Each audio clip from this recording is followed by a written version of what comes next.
muli po nagpapasalamat kami unang-una sa ating 17th Infantry Kaugnay Division for spearheading this kind of activities na kung saan mabibenepisyohan yung hindi lang yung ating mga organic personnel, kasama rin yung ating mga kapbu at ang ating, higit sa lahat, ang ating mga reservists.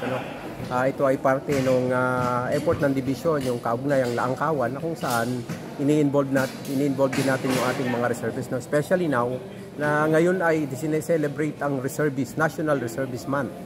Of course, through this activity, ang tinatawag na stress relief intervention, ang mental health awareness activities, malaking tulong, hindi lang sa ating kasundalawan. Of course, alam naman natin, during combat operation, yung combat stress na nararanasan ng ating mga sundalo ay sobra-sobra.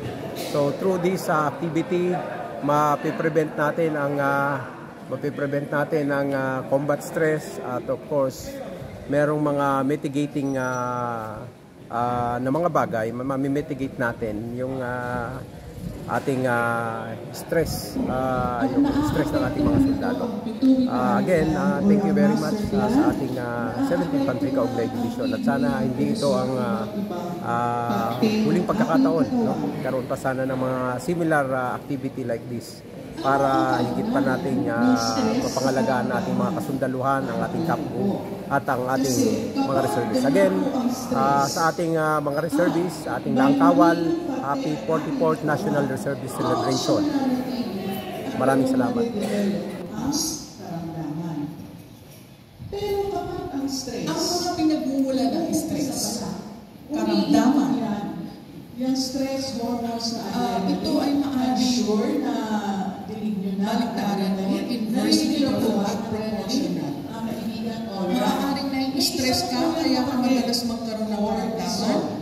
O madalas kang magkaroon ng karamdaman, kaya ka na-stress. Ano ba ang ibang sanhi ng stress? Trauma. Psychological trauma. Marami sa inyo, marahil lahat kayo ay ay nakakita, nakarinig, nakabalita ng isang kasamahan na naka-experience ng trauma at nagkaroon ng PTSD or post-traumatic stress disorder.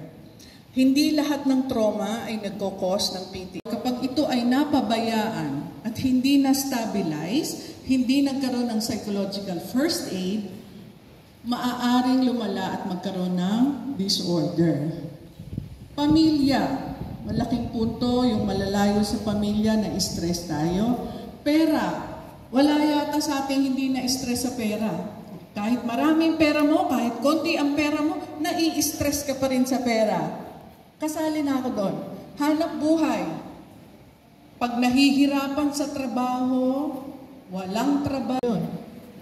Pagkawala o pagkamatay ng minamahal sa buhay. It is stressful because it is a loss.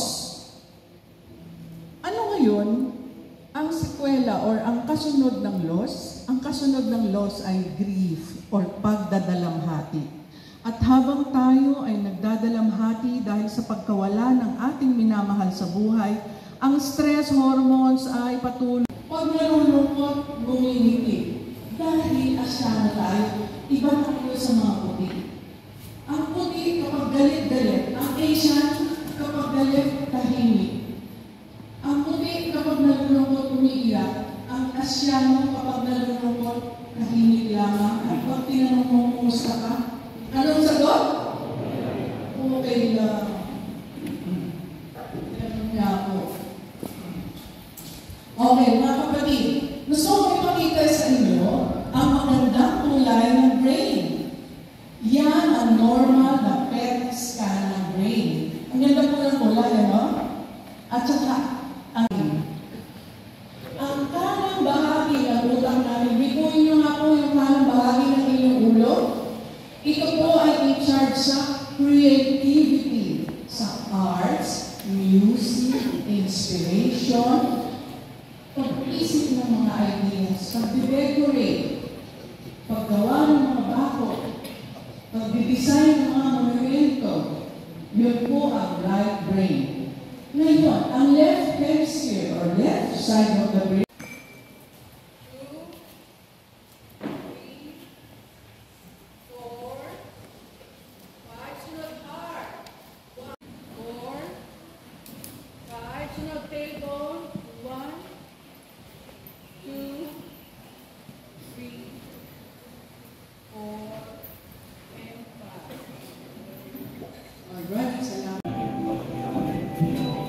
activity is part of the Kaugnay Cares program na sa mental health program ng 7ID para sa kasundaluhan, sa dependents, kapgo and reservists.